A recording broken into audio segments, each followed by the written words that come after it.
One of the pieces of hardware had migrated and was out of my spine and had rotated. These risks that we had celebrated of me not becoming paralyzed and not needing a tracheostomy were once again faced before me as I prepared to have to have another surgery again. So, give you guys some background and some timelines and dates and days of the week of when this next segment transpired. These tests that I had done that I mentioned in the previous segment, the CT, the MRI, all that stuff, happened on a Wednesday night and Thursday morning, and then I saw my surgeon on Friday. I knew something was going on with the hardware before she had come in because somebody came to me, you know, when all that stuff transpired and they thought I would need emergency surgery, to me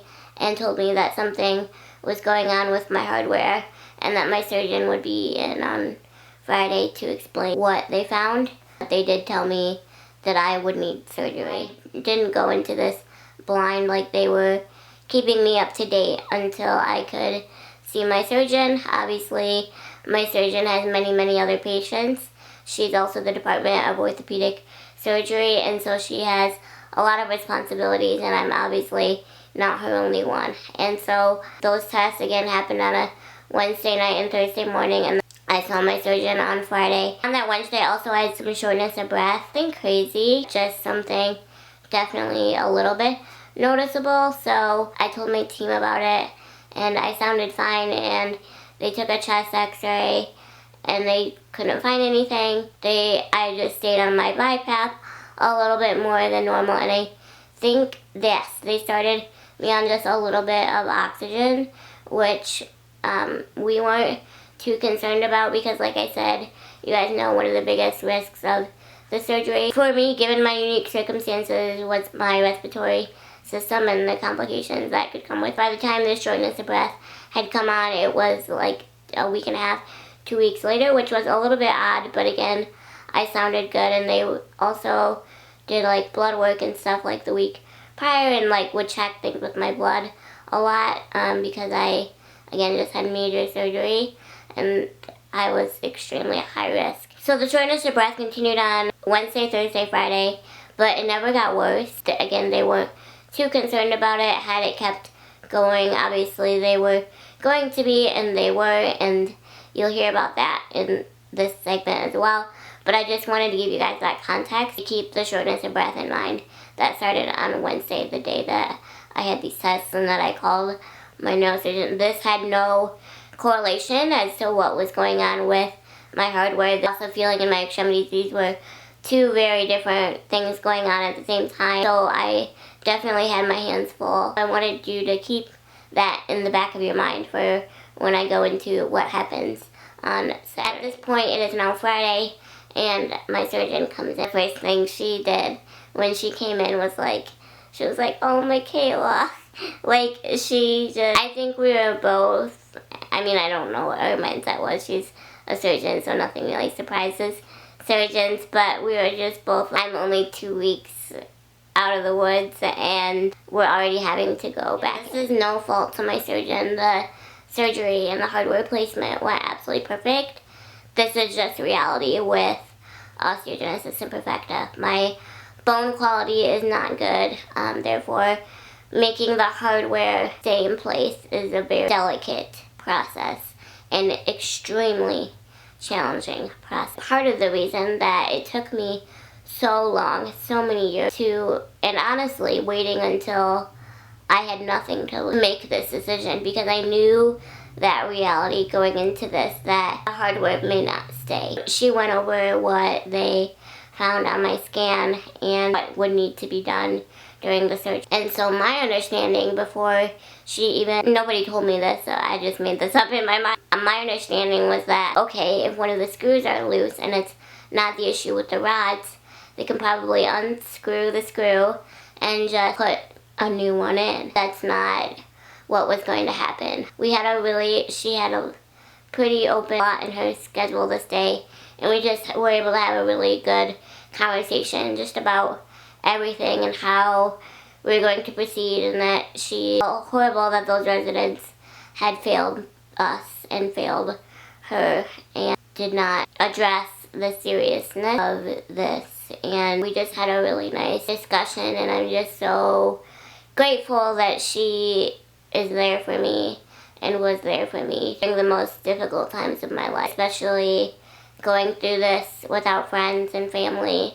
They were who I had during that time, and so to have good people to lean on and know that I was in such good hands made this really difficult process so much more bearable. And so we had a really good long discussion just about everything, what was going to be happening during the surgery, when we were going to be doing it, and even like I had some more questions because at this point in the 2-week mark we finally got somewhat of a handle on my pain management, given the issues that my nerves have in my back of not functioning properly. You can learn about that in the first segment of this series. But so it was really nice to finally just talk to her and be able to share all my thoughts and my gratitude. And the same way though, I was just in disbelief that I had to do this again. So long story short, with what I had in my head was that I had it in my head that if a screw was loose, like again, she could just unscrew it and put a new one in. That was my understanding. Again, nobody told me this. I just made it up in my mind. But this was not the case. The surgery was going to be nearly identical to the first one that I had. The fusion itself is already complete. The spinal fusion itself involves fusing the vertebrae together. So at this point, this surgery was considered a hardware revision because once the vertebrae they're fused. You can't unless the fusion itself fails. But my fusion was not failing. My vertebrae was completely fused and healing well, and they could tell by all these scans. So the vertebrae was being held together just fine. They were all fused together. The fusion itself was complete. So I say that I do this again, I would explain to people it's another spinal surgery, not another fusion. Unless the fusion itself fails, like the vertebrae itself doesn't fuse the first time, then that's considered another spinal fusion. But once the vertebrae successfully fuse, the fusion itself is done, and this is now considered a hardware revision. I'm really grateful to know that my vertebrae were holding well and fused together well, and there was just an issue with one of the pieces of hardware, one of the screws. So when I mean that we had to start over, she explained to me during our conversation this day, she would have to essentially take out all of the hardware because of the specific screw that was loose. She couldn't safely take out just that screw. She would have to remove all the hardware essentially and put it all back in. And so even though the vertebrae itself was fused and we got through that hardest part, still almost like essentially starting over in terms of putting hardware and having hardware in my back because she had to take it all out and put it back in. So during the surgery, the first time when my vertebrae was fused, they then went ahead and placed the hardware. I think that's how it works. And so that part of the surgery was basically a do-over. Because again, in order to get to the screw that was loose, they had to remove it all because they could not safely get to it without removing it all and putting it back in. If you are wondering why this had to be done, it's because the screw was obviously causing a loss of feeling in my extremities. Again, I don't like to repeat things in the previous segments, so I encourage you to watch those. But I feel like this portion of information is important to understand because of the decisions that had to be made, essentially facing all the same risks. Once she told me that the hardware placement itself basically was going to have to start over, and this was going to be extremely extensive, just like my first one, you know, in terms of, again, placing the hardware. I had this moment of disbelief and denial. One of my biggest fears of making this decision to go through with such a life-threatening surgery was that the hardware wouldn't hold. I'm only 2 weeks post-op, and I'm already facing one of my biggest fears and complications. But I knew that it had to be done. Obviously, the screw was in close proximity with my spinal cord, losing feeling in my extremities. It had to be done. I was not paralyzed. The feeling would come and go for the most part, but as the days went on, it did become more consistent. But I had full function of my spinal cord, no spinal cord damage, and so I was safe. But I just remember looking at her and just being, after she told me what she would have to do with the hardware and the extensiveness of that, having to take it all and put it all back in. I have 20 pieces of hardware in my bag. I just couldn't believe it because, and it's nobody's fault, like I said, I was so relieved when I woke up the first time to know that I had made it. God had helped me overcome the impossible, and I knew that He wasn't going to fail me now. He never does.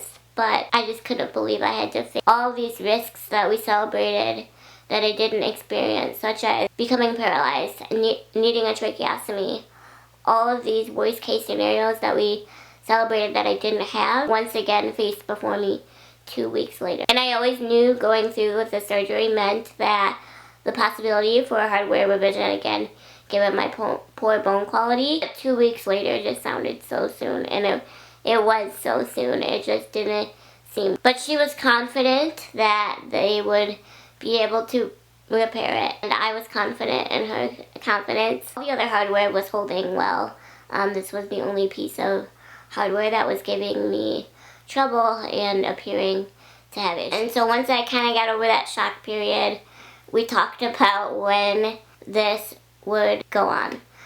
Because it was kind of urgent in the sense that obviously I was losing feeling in my extremities, but my spinal cord had no damage and was completely safe. I had full function of my extremities for the most part, a little bit of weakness in my left hand, but nothing earth-shattering at all. This was on a Friday again that we had this conversation, and she came into my room. The problem is, one of the pieces of equipment that they utilized during the spinal fusion was this piece of equipment that they had flown in from California. I don't know what this piece of equipment was. I mean, she obviously told me, but I don't remember what it was, what it's called. I was still obviously on pain medication, and I've been inpatient for 14 days now, and I've just been processing so much information that has been given to me about this entire ordeal. She really wanted this piece of equipment here, in my size and the severity of my curve. Whatever this piece of equipment was going to ensure me and her the ability to have the best outcome possible, again, given my severity and size. I just wish I knew that piece of equipment was, because I don't know, and I feel like it's kind of important. Anyways, they don't have it, so they had to have it flown in. They had it specially flown in from California for my original surgery, and then obviously once they were done with it, they had to ship it back and fly it back to California. And that I had full function of my extremities and that my spinal cord was safe. She felt that the safest way to give me the best outcome once again, and obviously so that I don't become paralyzed and just the best outcome possible, she really wanted to wait for this piece of equipment to be flown in from California. Again, this time they had it expeditedly flown in from California, and so they were able to get it here on Monday. And so we had this conversation on a Friday, and the plan was to have my surgery scheduled for Monday. Aware of the urgency of the situation, but also aware enough to know the reality of it, that I would be okay till Monday. So again, every medical decision that one makes, that a professional makes, is based on risks versus benefit, and that's what my surgeon had to do. She had to take those risks and benefits. And obviously, at any point, had my condition worsened, or if my spinal cord was endangered, they would not have waited for this piece of equipment. It was not that vital. I mean, it was that vital. Like, obviously, we would want the best outcome possible and all of the best tools possible, but it was not detrimental in the fact that the surgery could not go on without it. Obviously, if my spinal cord was in danger and my condition was worsening, you got to do with what you got, and they would have taken me to the OR, and they assured me of that. So that did not happen. Spoiler alert, I'm going to do a separate segment on the surgery day itself. So they were obviously aware and ready to go. At any point, my surgeon actually really wanted to do it on the weekend, because obviously given the effect that this was having on me, she was like, I would do it this weekend if I could, but I really, really want for your safety to have this equipment here. I totally understood that and was grateful. We just had a really good conversation about that and the plans with that. She had some kind of 20 or 30 minute surgery on Monday, so I was going to be second on the list, and then I would be her last case for the day because it was going to take just as long as the other surgery. Again, I'm going to do a separate segment on the surgery day, but spoiler alert, it did take almost as long, not quite, because again, my vertebrae was already fused, and so that saved a lot of time. But the second surgery was 7 hours. It was almost just as extensive time frame wise as my first surgery, and again, I'll get into all this and what happened that day in that segment. But and that's the other reason why these risks were once again posed to me, is because the risk of trach was high the first time and this time because of the length that I would need to be under anesthesia. But again, to protect my spinal cord, like long term, we obviously had to do it. I mean, I didn't have a choice if I didn't want to potentially damage my spinal cord someday. It was surreal to have to be faced with the reality that I was so grateful that I didn't have coming out of it the first time, and that these risks were once again placed before me, but I knew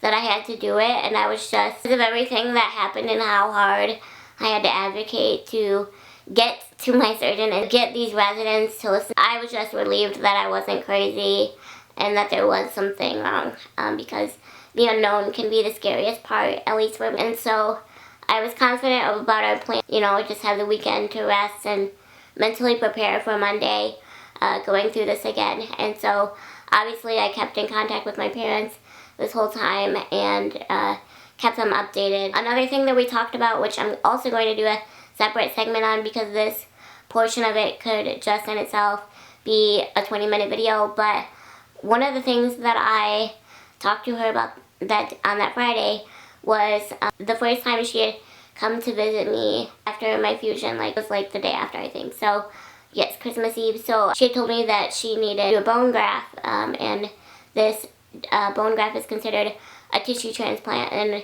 this bone graft comes from a deceased organ donor. In this instance for me, this person was a tissue donor as well. Even though it was not as vital as an organ like a heart, a liver, a kidney, or lungs, like I needed this bone graft to make my spinal fusion successful. It would not have been as successful as it was without the gift from this donor. I had asked her, now that I was more lucid than when I saw her on Christmas Eve and Christmas Day, I had asked her if there was a way that I could thank my donor. Like I said, she had explained to me that this gift had come from a deceased organ donor, and like I said, we just were able to have a good conversation about everything, and she asked me if I had any questions, and then she talked to me a little bit more about the donation, and the first thing I asked was, can I thank my donor family? Again, even though this wasn't a vital organ, scoliosis could have impacted my major organs, and my surgeon was able to preserve my scoliosis because of the gift of this. At 22 years old, I never expected my life to be affected by an organ donor. You never expect it to be you, and I don't think enough people know about tissue transplant. Everyone knows about organ donors. Tissue transplants can be just as important, depending on the patient's condition. And at 22 years old, I never expected to be a recipient of something from a deceased organ donor. You never expect it to be you. And so she said, unfortunately, I don't think tissue transplants are tracked the same as organ donation because it's through a different organization. In Michigan, donation typically come from Gift of Life Michigan, I believe, and then the tissue transplants are coordinated by an organization called 125 Lives. And I'm going to do a whole separate video on what it's like to be a tissue donor recipient, because this has really impacted my life. Like, so many people have been a part of the spinal fusion journey, and I knew there was a possibility for a bone graft that was going to be needed before the surgery. Like, we talked about all this, but I guess I didn't realize that it comes from a deceased organ donor, and I'm so grateful for this gift. And she explained to me that she didn't think that they were tracked the same, but she was going to look into it, but she was really confident that there would be no way to contact my donor family. And so I'll get into that and what all transpires with that in the next segment, because again, that alone could be a 20-minute video. This has really just been a really special part of the journey. The other issue, so we talked about all kinds of different things, but those were the main things, mainly about our plans for Monday and what the surgery was going to entail. We finished up our conversation and she left But it was really good to just be able to have that time to really talk and like go over everything. We did that when the day after, but this was a little bit more in depth because it was more awake and cared more about the outcome, and instead of just the bare minimum, she really got to go into a lot of detail. And one thing that I do want to share about my bone graft donation that I received is it's really fascinating because for this bone graft, even though it comes from a deceased organ donor, the part of the bone that they utilize for the bone graft is the portion of the bone without any cells. So they don't need to find me a match. Anybody can receive a bone graft because there's no cells, and so it's nearly impossible for the body to reject it, unlike an organ where you have to find a DNA match. For a tissue transplant donation, there is no match needed to be found. And so that was really fascinating to me when she was explaining how that process goes and how they utilize it. And because I think that was like one of my other questions when she told me that I was now a recipient of a tissue transplant, and I asked, like, well, can my body reject this?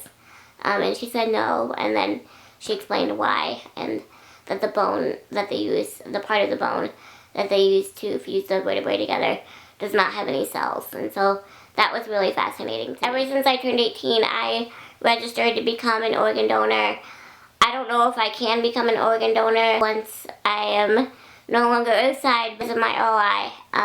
Collagen affects everything, but medical technology is always changing, and so I want to be a donor if it ever becomes possible, and the science and the technology is there to be able to make my organs viable for someone. I wanted to register again. I doubt they'll take anything from me, but I just want to be registered just in case. I've actually been registered again since I turned 18. Be a recipient of a tissue transplant is just, I have so many thoughts that I can't wait to share with you. I was just filled with gratitude to have a team to walk with me through these roadblocks and these challenges, and that they were going to help me get through this and make the fusion as sustainable as they could for me. Then Saturday happened. So mind you, I am scheduled now at this point to have surgery on Monday. Saturday comes, and remember when I told you to remember the shortness of breath that I mentioned in the beginning? This is why. Saturday I woke up, and again the shortness of breath continued Wednesday, Thursday, Friday, but my oxygen levels were 100%.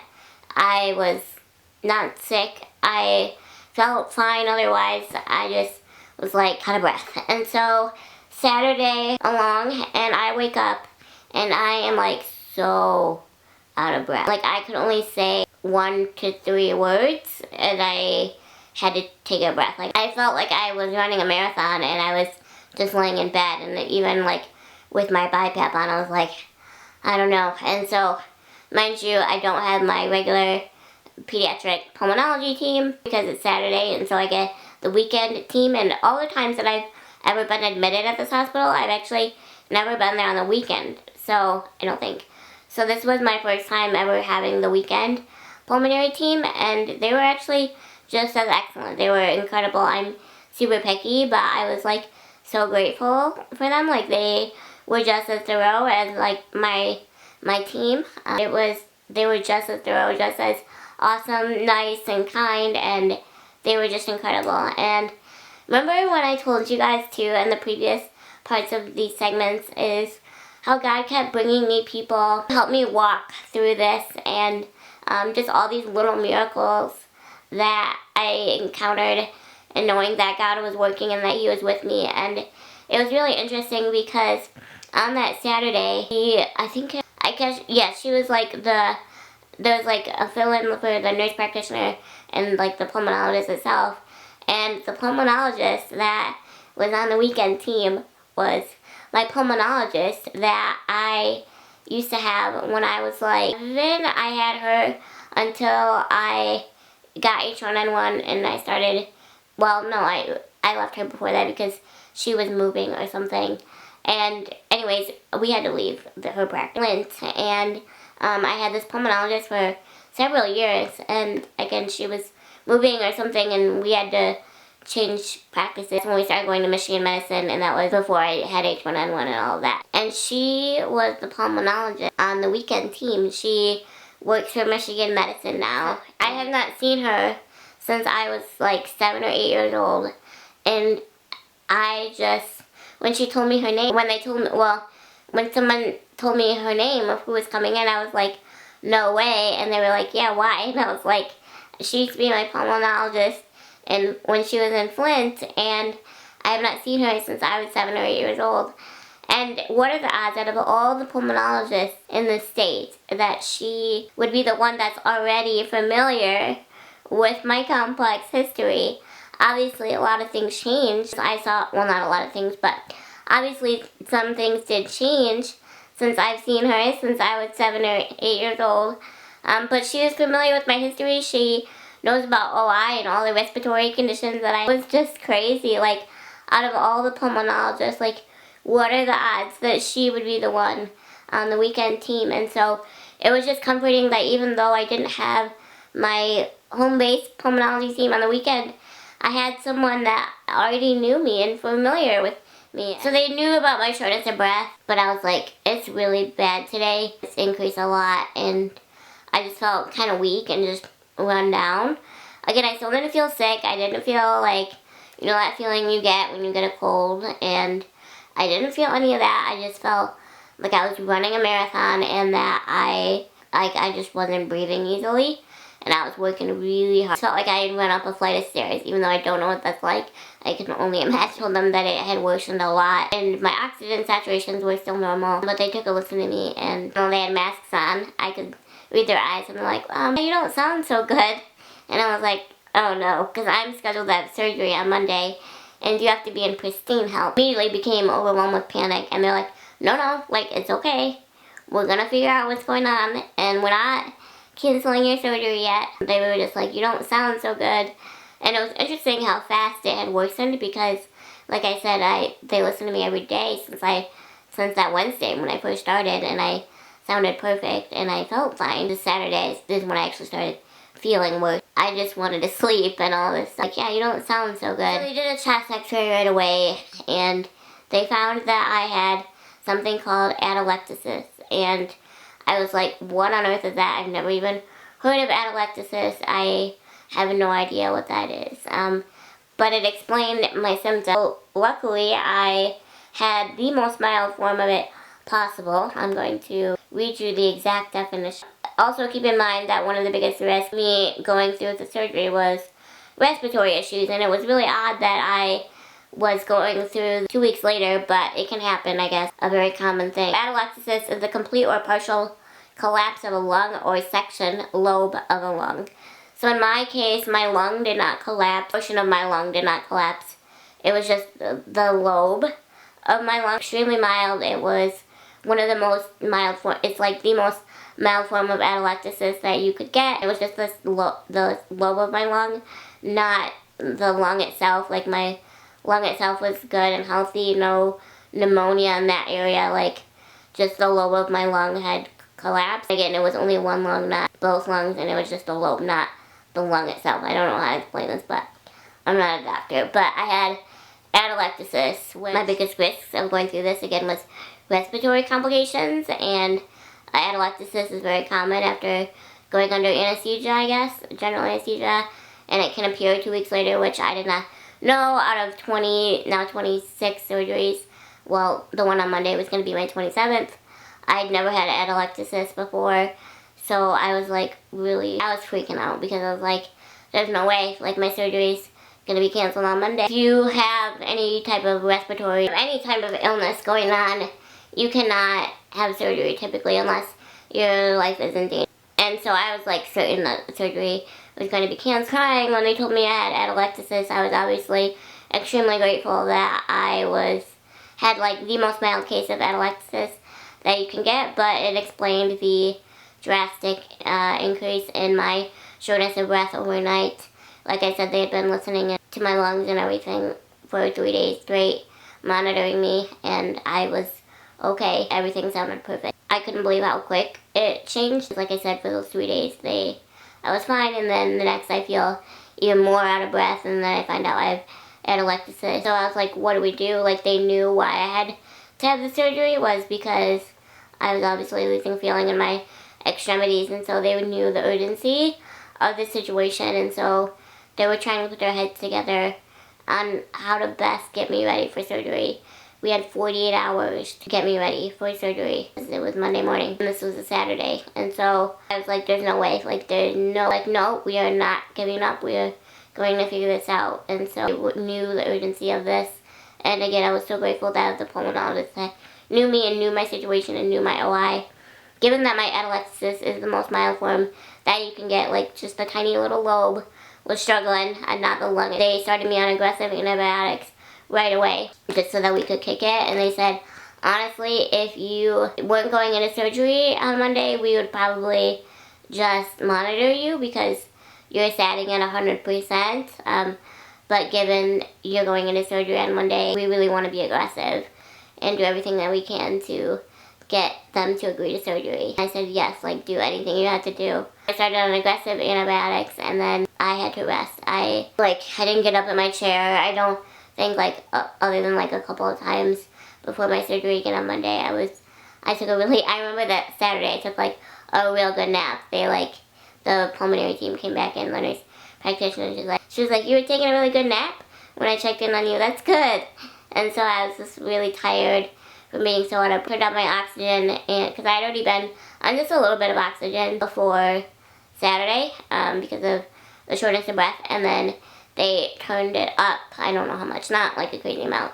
But they turned the oxygen up just so that I wouldn't have to work as hard, and it just felt a lot better with the oxygen. I did the aggressive antibiotics. We kept that going. I was like, you gotta tell my team, like, they're not gonna do the surgery, and I didn't want my surgeon to reserve the day for me and would take someone's spot if I was no longer able to go. And they were like, no, like, we actually feel like you still need it. And again, given my atelectasis was so mild, like, you guys have no idea how mild it was, but again, given my respiratory history, there was a reason that it did affect the shortness of breath so much. And I didn't want to be going into the surgery with any respiratory complications, given that just the surgery alone could cause respiratory complications. But when you make any type of healthcare medical decision, a good healthcare team weighs risks and benefits all the time. And I guess the anesthesiologist or whoever that makes these decisions when someone is ill, the anesthesiologist that was on call that weekend, I guess, is like one of the strictest. And my pulmonary team was like, no, like, we're actually going to be on your side for this, because even though you do have atelectasis, we feel that we know that this surgery is important because obviously you can't feel your extremities, and we don't, even though I would be okay till Monday, we don't want it to go on and on and on because it was in such close proximity with my spinal cord. And so they're like, we're going to advocate for you to still be able to go to surgery. Skipping ahead a little bit, spoiler alert, by Sunday I was already in, and so that just gave them another way to advocate, avenue for them to advocate for me to have the surgery. It was good that they started those aggressive antibiotics, but I was just upset because I had gone through so much. My admission was already 2 weeks, and now I have atelectasis. I just went through a 10-hour surgery. I've been struggling with pain management. Nerves in my back don't function properly. I have been here for 2 weeks. Now I have atelectasis and I'm short of breath. I'm just getting dang tired because I've gone through so much in such a short amount of time. And just the diagnosis of the atelectasis surgery again, but now I might be able to not have the surgery again because I have atelectasis, and then I have to wait till my atelectasis clears up to have the surgery again, which means that my stay will be longer, and this, worst case scenario type of thing. And it was just really scary. Obviously, it was amazing because my sat stayed at 100% the whole time. But again, being that it was just a lobe of my lung, it made sense because I was not having trouble oxygenating. And so dealing with that atelectasis and just strictly resting and taking all these meds like they did, got really aggressive with my pulmonary care and treatments, led me to Sunday to see how I was doing. And then that's when they decided she's already improving in 24 hours. And we feel that this surgery is important enough that to weigh the risks, having her even undergo this with atelectasis. So I was thankfully able to have the surgery on that Monday. And I will share what ended up happening and how it all went. But obviously I'm sitting here talking, and you can imagine that it went well, and it did. Relieved, but I was also scared for two reasons. One, that I was in such an urgent situation that they felt that it was urgent enough to even have me undergo this while having the most mild form of atelectasis. Obviously, had it been a major, they would not have, but again, because it was so mild, this is what was our saving grace. And also knowing that I had atelectasis and undergoing another 7 to 8 hour surgery. It was really scary, but I don't have any pulmonary issues in surgery on Monday. So that was Friday and Saturday, the conversation with my surgeon, and then obviously my respiratory issues complicating things in a big way and being diagnosed with atelectasis. And I was just shocked that even like the most strictest anesthesiologist approved me going through with it, just because given my history and circumstances. But they did blood work and all of that, and everything was good. I was struggling a little bit, but I bounced back super quick with those aggressive antibiotics. Were really helping. Made sure to get me to surgery, and they fulfilled that promise. And I'm just grateful it was so mild, because had it not been, obviously, it would not have happened. But those were an eventful 2 days, and so I wanted to include both of those things. That's kind of how things were going so far, and I think I will put a stop to this now because it's already really long, but I just wanted to share with you what happened on that Friday and Saturday. I'll see you guys in my next segment, where I'm not sure what video is going to come first. There's actually going to be 2 videos coming that are going to be what it's like to be a tissue transplant recipient, and also this horrible night. And I have the segment of the actual surgery itself on Monday, how that went, and the details of that. So I'm not sure what order those videos are going up, but what you can expect next. Things get a lot more difficult before they get better. I made it through. I was getting ready on Monday to once again endure impossible for the second time, but I knew that God was going to be with me just as much as He was the first time. I just couldn't believe that I was going to face this the second time, but I knew that it would be worth it, because life is worth fighting for.